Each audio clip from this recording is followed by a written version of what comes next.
And so it begins. Stop motion is an animated technique to make the physical object or persona to appear to move on its own. The object, person or model is moved in small movements between individually photographed frames. Stop frame. Stop frame is similar to stop motion, but with the added difference of making objects, people or models disappear, just like Georges Méliès discovered. Persistence of vision. Persistence of vision is the illusion that the human eyes cannot usually see above 24 frames per second. Anything above 24 frames per second, our eyes will not distinguish the difference. This theory has been proven wrong by some video games reaching up to 60 frames per second. Frame rates. PAL, European frame rate, is 25 FPS. NTSC, American frame rate, 29 frames per second. Film is currently 24 frames per second. Stop motion is at 12 frames per second, or below, included in this example.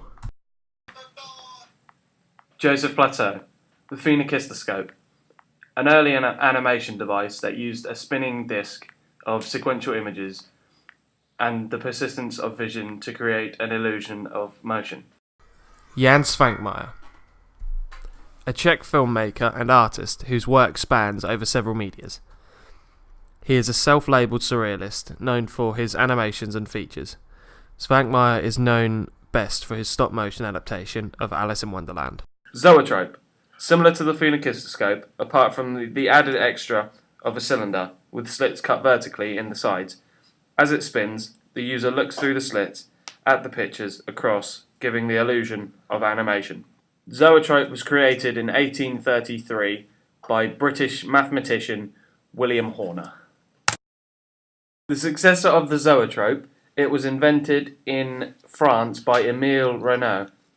Like the zoetrope, it used a strip of pictures placed around the inner surface of a spinning cylinder. It improved on the zoetrope by replacing its narrow viewing slits with an inner circle of mirrors. Aardman was founded in 1972 as a low-budget project by Peter Lord and David Sproxton. Using claymation became what was the inspiration for creating Morph, a simple clay character. Morph was produced for the BBC by Aardman, who later became famous for the characters such as Wallace and Gromit. An early motion picture device, it was designed for films to be viewed by one individual through a peephole window at the top of the device. Photographic pioneer Edward Muybridge spurred Edison to pursue the development of the device. Muybridge also invented the first movie projector, the Zoopraxiscope. The device projected images from rotating glass discs in rapid succession to give the impression of motion. The 1980s film Star Wars was the first full-length film to include actors and stop motion at film's frame rate of 24 frames per second. This gave the famous AT-AT their smooth but sluggish walk. This means more frames and more pictures, but a smoother sequence. Ray Harryhausen, another American visual effects creator who worked on stop-motion animation, known as Dynamation. His first memorable work, why did I say first? Wait.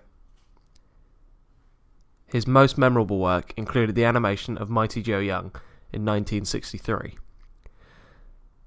With his mentor, Willis O'Brien, his first colour film, Jason and the Argonauts, in 1963, featuring a famous sword fight against several skeleton warriors. Georges Méliès. Before getting into motion pictures, he worked as a conjurer and an illusionist. He started working on his own creations in 1895.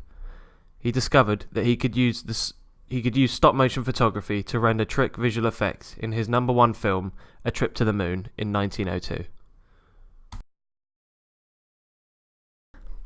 Onion skinning is where the last frame is shown on a screen with the opacity down to half, so you can see where the model was beforehand.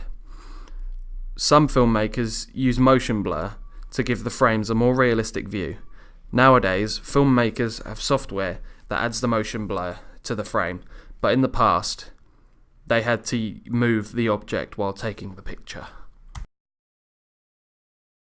Animation has had a massive increase as companies are finding it quicker, resulting in stop motion struggling to gain recognition.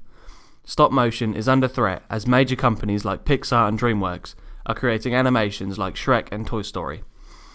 Due to the massive success, it is no wonder that stop motion is not being used as much today.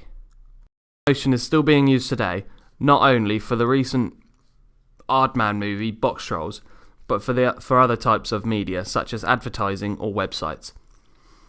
For example, the OXO Magic Cube advert focuses largely on using stop motion, whereby it takes us through the stages of cooking a dinner. It could be said that this was used because it suggests that it is worthy of being similar to a cinematic standard, and therefore suggests that the product itself is exceptional. It could also be argued that stop motion was used for this advert because it gives a simplistic feel as to how to cook an amazing dinner, allowing the audience to be invited to the same. People may choose to use stop motion for many reasons. Stop motion allows for an artistic and cinematic feel, and therefore shows that whatever the stop motion is being used for is worthy of this. This also makes it interesting to watch and draws attention from many different audiences.